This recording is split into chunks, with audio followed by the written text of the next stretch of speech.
अस्सलाम students, I hope आप सब खैरियत से होंगे।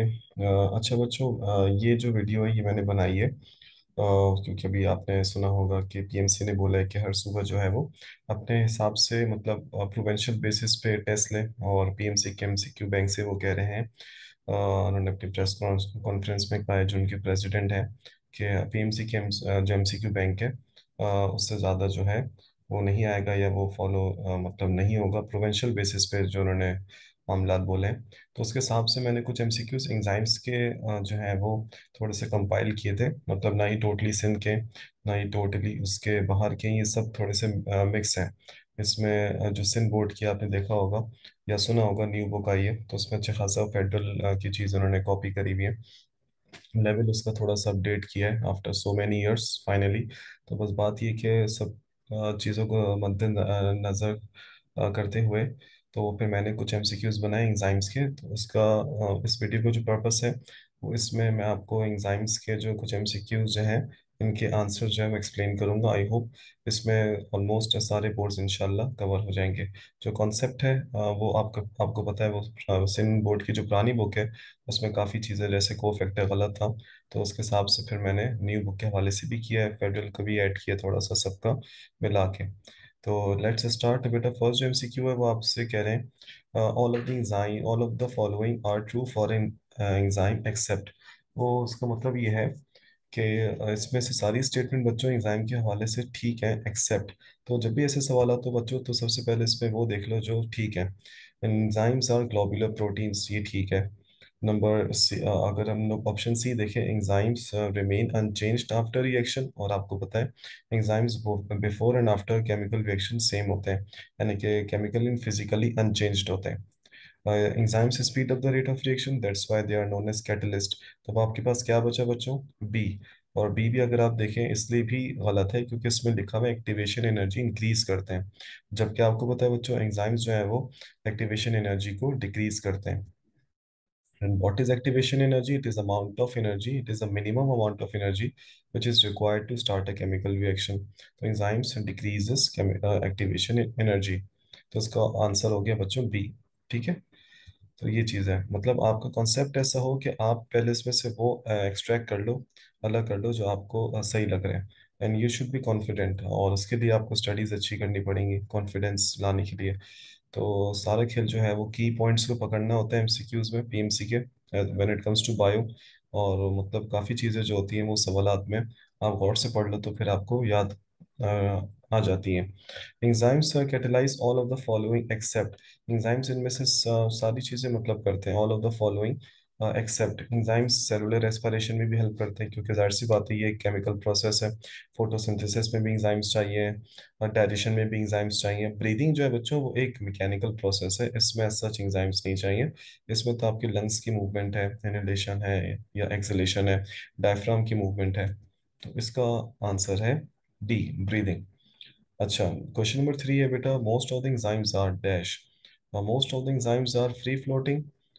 ऐसा नहीं है क्योंकि प्रोकैरियोटिक के अलावा यूकैरियोटिक ऑर्गेनिजम्स भी है ना साइटोप्लाज्म में। ठीक है, साइटोप्लाज्म में तो होते हैं इनकॉर्पोरेटेड फॉर्म, यानी कि वो मिक्स्ड फॉर्म में रहते हैं। तो उसका सबसे आसान आंसर ये है, यानी कि सबसे बेस्ट है इसमें अटैच्ड विद ऑर्गेनल्स। ज़्यादातर जो एंजाइम्स होते हैं बेटा वो ऑर्गेनल्स के साथ अटैच रहते हैं, जैसे Golgi bodies. One of the best example is mitochondria for cellular respiration. आपने फेडरल बोर्ड में पढ़ा होगा F not F one particles. तो इसका बेस्ट ऑप्शन है A, attached with organelles. Number 4 है बेटा, enzymes related to fatty acids oxidation are present. बेटा ये जो पूरी लाइन है ये पुरानी वाली बुक्स में अगर आप देखो right side of the page में टॉपिक का नाम है माइटोकॉन्ड्रिया। तो इसमें पूरा गिवन है। माइटोकॉन्ड्रिया की आउटर मेम्ब्रेन होती है और इनर मेम्ब्रेन होती है बच्चों। उसमें होते हैं F not F one particles जो कि metabolism of carbohydrates lipids proteins करवाते हैं। तो इसका बेस्ट आंसर है, यानी कि इसका आंसर है माइटोकॉन्ड्रिया। ये जो पूरी लाइन है ना बच्चों ये पूरी एग्जैक्ट माइटोकॉन्ड्रिया की है। तो आपको वो मैं आपको बता रहा था कि की पॉइंट्स पकड़ना होता है बस। क्वेश्चन नंबर 5 है बच्चों, what is true about enzyme. Enzymes के बारे में क्या सही है? एंजाइम्स जो हैं फाइब्रस प्रोटीन्स, एंजाइम्स का कोई इफेक्ट नहीं होता है इन प्रोडक्ट में। एंजाइम्स रिएक्शन में इस्तेमाल हो जाते हैं या एंजाइम्स नॉन स्पेसिफिक होते हैं। इनमें से ट्रू कौन सा है बच्चों? एंजाइम्स स्पेसिफिक होते हैं ये तो फॉल्स है, हमें पकड़ना है ट्रू। एंजाइम्स यूज होते रिएक्शन में, ये भी फॉल्स है। एंजाइम्स सारे फाइब्रस नहीं होते, तो एंजाइम्स का ये सही है। एंजाइम्स का एंड प्रोडक्ट पे कोई असर नहीं पड़ता। सही, क्योंकि ये तो सिर्फ सबस्ट्रेट से प्रोडक्ट बनाते हैं। तो इसका आंसर हुआ बी। सही है। अब बाकी सारे फॉल्स थे, मतलब it is false about enzymes, question number 6 है कि इनमें से कौन सी ऐसी स्टेटमेंट जो एंजाइम्स के बारे में बच्चों फॉल्स है। तो अगर मैं नीचे से स्टार्ट करूं, दे लोअर एक्टिवेशन एनर्जी, ये तो करते हैं enzymes. They work in vitro as well as in vivo conditions. बेटा आप लोगों ने सेकेंड ईयर में पढ़ा होगा टॉपिक टेस्ट ट्यूब बेबीज। सही, एक होती है इन विट्रो फर्टिलाइजेशन और एक होती है in vivo. In vitro body के बाहर, इन वीवो बॉडी के अंदर। सही है। तो इन शॉर्ट यहाँ पे बात हो रही है, क्योंकि एंजाइम्स जो है वो डिटर्जेंट इंडस्ट्री में भी काम करते हैं, वो सब चीज़ें हैं, तो वो आर्टिफिशियली मैकेनिज्म से देखें तो सी नहीं है। एंजाइम्स की बहुत थोड़ी सी अमाउंट चाहिए होती है, ये भी सही है। Enzymes are required in very small quantities, but their effects जो है वो आर वेरी लार्ज, या वेरी वास्ट। तो एक क्या बच्चा, all enzymes require cofactors for proper functioning. एक चीज़ याद रखना बच्चों, दो किस्म के एंजाइम्स होते हैं। एक होते हैं जो इंटायरली कंसिस्ट होते हैं प्रोटीन्स पे, और एक होते हैं प्रोटीन और नॉन प्रोटीन पार्ट। तो यहाँ ऑल लिखा हुआ है, सारे एंजाइम्स को कोफैक्टर नहीं चाहिए होता। मैं आपको न्यू बुक से एक इसका रेफरेंस देता हूँ। ये देखो बच्चों, यहाँ पे क्या लिखा हुआ है। Some enzymes are completely made up of proteins, इनको हम लोग सिंपल या प्रोटीन एंजाइम्स कहते हैं। while the other enzymes are made up of protein and non protein part. तो नॉन प्रोटीन पार्ट होता है बच्चों, उसको कोफैक्टर कहते हैं। फिर कोफैक्टर की दो टाइप्स और हैं, इनऑर्गेनिक और ऑर्गेनिक। यहाँ लिखा हुआ है कोफैक्टर्स में भी ऑर्गेनिक और इनऑर्गेनिक। फिर ऑर्गेनिक की दो टाइप्स और होती हैं, कोएंजाइम्स और प्रोस्थेटिक ग्रुप। ये न्यू बुक में बिल्कुल सही और अपडेटेड लिखा हुआ है, बिल्कुल परफेक्ट है। तो इसका आंसर बना बच्चों ए। अच्छा, यहाँ पूछा इन्होंने कोएंजाइम्स जो होते हैं आर क्लोजली रिलेटेड टू।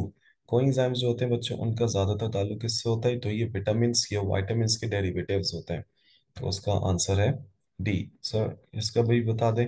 तो कोएंजाइम्स, ये देखो, coenzymes are the derivatives of vitamin. सही है। या एनएडी से एक्सट्रैक्ट होता है निकोटीन, और एफएडी से एक्सट्रैक्ट होता है फ्लेविन रिस्पेक्टिवली। अच्छा, वो पूछ रहे हैं आपसे बच्चों क्वेश्चन नंबर 8 में, अगर को फैक्टर नॉन प्रोटीन पार्ट है, if the cofactor is a non protein part, अगर तो कोफैक्टर नॉन प्रोटीन पार्ट, क्योंकि ये इन्होंने उल्टा करके दिया हुआ है। बात वही, कोफैक्टर तो होता ही नॉन प्रोटीन पार्ट है। उन्होंने पूछा अगर तो वो मेटेलिक आयन है, तो फिर उसको क्या बोलेंगे। तो ऐसा कोफैक्टर जो मेटेलिक आयन होता है बच्चों, उसको हम लोग बायो में क्या कहते हैं। ये देखो एग्जैक्ट ये न्यू बुक्स में है, मैं आपको दिखाता हूँ। ये देखिए, ऐसा कोफैक्टर जो इनऑर्गेनिक आयंस पर या मेटेलिक आयंस पर मुश्तमिल हो, तो उसको हम लोग बायो में एक्टिवेटर्स कहते हैं, और ये डिटैचेबल होता है। सही है। तो इनऑर्गेनिक कोफैक्टर्स का नाम होता है एक्टिवेटर्स, क्योंकि इनके बिना एंजाइम वो हो जाता है डीएक्टिवेट। अच्छा बेटा, सारे एंजाइम्स प्रोटीनेशियस इन नेचर नहीं होते। ज्यादातर enzymes proteinaceous in in nature होते हैं। कुछ एंजाइम्स की नेचर होती है आरएनए, उनको कहते हैं राइबोजाइम। और फेडरल की बुक में इसका लिखा हुआ आंसर, एक एंजाइम होता है पेप्टिडाइल ट्रांसफेरेज, जो कि एक राइबोजाइम की एग्जाम्पल है। ठीक है।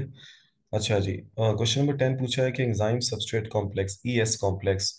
एंजाइम सबस्ट्रेट कॉम्प्लेक्स जो है वो कन्वर्ट हो जाता है प्रोडक्ट में। कौन सी साइट पे ये काम होता है, कैटालिटिक साइट। सही।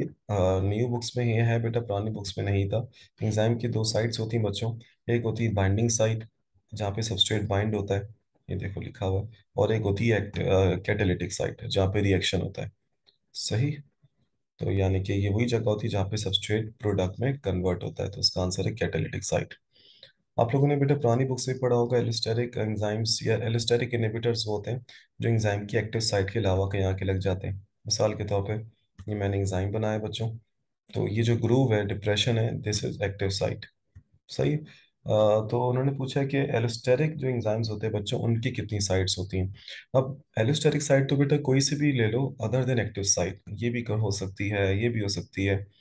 सही है। तो ऐसे तो बहुत सारी, तो गिनने बैठे तो फायदा नहीं है, हर बंदा अपनी अपनी चलाएगा। बात सारी है कि आप इसको यहाँ पे टू इसलिए लिखो, two is the correct answer, because एक तो उसकी एक्टिव साइट है, और एक वो जो उसकी अदर देन एक्टिव साइट है, तो बस टोटल अगर हम देखें तो कहानी दो की है। सही। एक वो जो एक्टिव साइट है, दोबारा बना देता हूँ, एक वो जो एक्टिव साइट है, और एक कोई सी भी वो जो उसके अलावा है। तो ये that makes up a total of two. सही। अच्छा, एक और चीज बेटा आप लोगों ने पढ़ी होगी। एक थ्योरी थी बेटा, कि लॉक थ्योरी या लॉक इन की थ्योरी, जो एमिल फिशर साहब ने पेश करी थी। उन्होंने उस पर कहा था कि एक एंजाइम जो है वो बस एक ही सबस्ट्रेट के लिए स्पेसिफिक होता है। अगर कोई और दूसरा सबस्ट्रेट जो उसके स्पेसिफिक नहीं है, अगर वो आके लग भी जाता है, तो एंजाइम्स में रिएक्शन नहीं होता। ये बताया था, और मजीद इसकी थ्योरी को आगे इम्प्रूव किया था पॉल फिल्डर और डी डी वुड्स ने। आप लोगों को याद होगा। और फेडरल में इसको, इस प्रॉपर्टी को कहते हैं बेटा एब्सोल्यूट स्पेसिफिसिटी, यानी कि लकीर के फकीर। One enzyme one substrate. सही। तो ये जो सुक्रेज है, ये हमेशा सुक्रोज पे काम करेगा। माल्टेज है, हमेशा माल्टोज पे काम करेगा। तो ये बेस्ट डिस्क्राइब होता है कौन से मॉडल से? लॉक इन की। सही। जिसमें से जो लॉक होता है वो सबस्ट्रेट है, की जो है वो एंजाइम है। क्वेश्चन नंबर 13 है बच्चों, the effect of reversible competitive. बेटा कॉम्पिटिटिव इनहिबिटर्स कौन होते हैं? जो एंजाइम की एक्टिव साइट पर ही आके लग जाते हैं। और ये ओरिजिनल सबस्ट्रेट नहीं होते, ये सिर्फ मिमिक होते हैं या फेक सबस्ट्रेट होते हैं। और इनका एक्शन बेटा रिवर्सिबल होता है। मतलब आके लगना था ये वाले मॉलिक्यूल्स को, मिसाल के तौर पे, मिसाल के तौर पे मैं इसको थोड़ा सा, मिसाल के तौर पे मैं इसको टिक कर देता हूँ। आके लगना था ये वाले मॉलिक्यूल्स को, ये सारे एक जैसे हैं। ठीक है। एक और ये इसके ओरिजिनल सबस्ट्रेट है। ये एक और सबस्ट्रेट है जो कि इन जैसा लग रहा है, लेकिन ये ऐसा है नहीं। मैंने यहाँ पे लिख दिया ये फेक है, एफ। सही है। तो ये इनसे, ये पूरा, ये इनसे पहले आके लग जाएगा, कॉम्पीट करते हुए आया। तो जब तक ये लगा रहेगा, एंजाइम की एक्टिविटी इनहिबिट रहेगी। सही है। तो अब इसको अगर हटाना है तो आप किस चीज़ की कंसंट्रेशन को बढ़ा दो? तो इसके जो ओरिजिनल सबस्ट्रेट है, अगर आप इनकी कंसंट्रेशन को बढ़ा दो तो ये एक्टिविटी क्या हो सकती है? न्यूट्रलाइज हो सकती है या ओवरकम हो सकती है। तो सवाल पूछा ये है इन्होंने कि रिवर्सिबल कॉम्पिटिटिव इनहिबिशन को आप किस तरह न्यूट्रलाइज या ओवरकम कर सकते हैं? तो किस चीज़ की अमाउंट को बढ़ा के? तो सबस्ट्रेट की अमाउंट को बढ़ा के। सबस्ट्रेट ज़्यादा आते रहेंगे तो फिर ये रिवर्स हो सकती है कंडीशन। सही है। ये न्यू बुक्स में भी लिखा हुआ है आपके पास। मैं एक टॉपिक दिखा देता हूँ आपको। अगर आप इसको देखें बच्चों, पूरा पूरा ज़्यादातर ये न्यू बुक जो है वो फेडरल की है ना, फेडरल की कॉपी, ग्राफ्स वगैरह भी हैं। इसमें एक टॉपिक है एंजाइम इनहिबिशन, कॉम्पिटिटिव इनहिबिटर्स।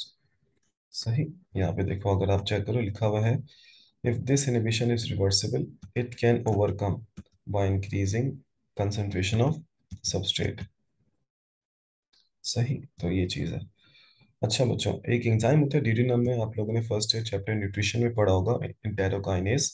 ये पेनक्रियाटिक एंजाइम्स को क्या कर देता है? इनएक्टिव से एक्टिव फॉर्म्स, यानी कि ट्रिप्सिनोजन को कन्वर्ट करता है ट्रिप्सिन में, काइमोट्रिप्सिनोजन को कन्वर्ट करता है काइमोट्रिप्सिन में। तो इसकी जो नेचर है बेटा, वो जो इसकी नेचर है वो स्लाइटली होती है एसिडिक। सही। तो इसका आंसर क्या है? Slightly acidic. मोर एसिडिक नहीं बोलना, होती है स्लाइटली एसिडिक, क्योंकि उसमें ऊपर से जो आ रहा है स्टमक से, वो आता है एक स्ट्रक्चर, मतलब आप कह सकते हो कि semi solid form of, semi liquid form of food, उसको कहते हैं काइम। तो उसकी नेचर एसिडिक होती है बिकॉज स्टमक में होता है HCl। तो उसकी वजह से ड्यूडेनम भी स्लाइटली एसिडिक हो जाता है। तो तभी ड्यूडेनम की हेल्प करते हैं या असिस्ट करते हैं ऑर्गन्स, जिनको हम लोग कहते हैं लिवर, पेनक्रियास और गॉल ब्लैडर, क्योंकि इन तीनों की सिक्रीशंस जो है होती हैं, वो होती है अल्कलाइन। ये that's why they are known as accessory glands या ऑर्गन्स। ठीक है जी। अच्छा, ये जो लास्ट सवाल, इसमें काफी बच्चे फंसते हैं। इसमें कुछ ऐसा सच मुश्किल नहीं है भाई। वो कह रहे हैं कि कौन सा बॉन्ड जो है, which type of bond is mostly affected in an enzyme molecule, जब उसमें पीएच की फ्लक्चुएशन हो जाए। पीएच का ताल्लुक बेटा ये सिंपल आयोनाइजेशन से होता है। तो आयोनिक बॉन्ड सबसे ज्यादा अफेक्ट होंगे ना। सिंपल, जब बात हो रही पीएच की तो ठक करके आपके माइंड में आना चाहिए आयोनिक बॉन्ड्स। तो ये था। आई होप बेटा ये सोल्यूशन आप, जो सोल्यूशन वीडियो है एग्जाम्स के चैप्टर की, सेलेक्टिव एमसीक्यूज की, आपको समझ में आई होगी इंशाल्लाह। मैं बहुत जल्द इंशाल्लाह कुछ वीडियोस और अपलोड करूंगा, न्यू बुक्स के लेक्चर्स भी अपलोड करूंगा। तो अपना, जब तक आप लोग अपना तैयारी को जो है वो और अच्छे से करिए। अल्लाह ताला आप सबको कामयाब करे। Take a very good care of your self. अल्लाह हाफिज़।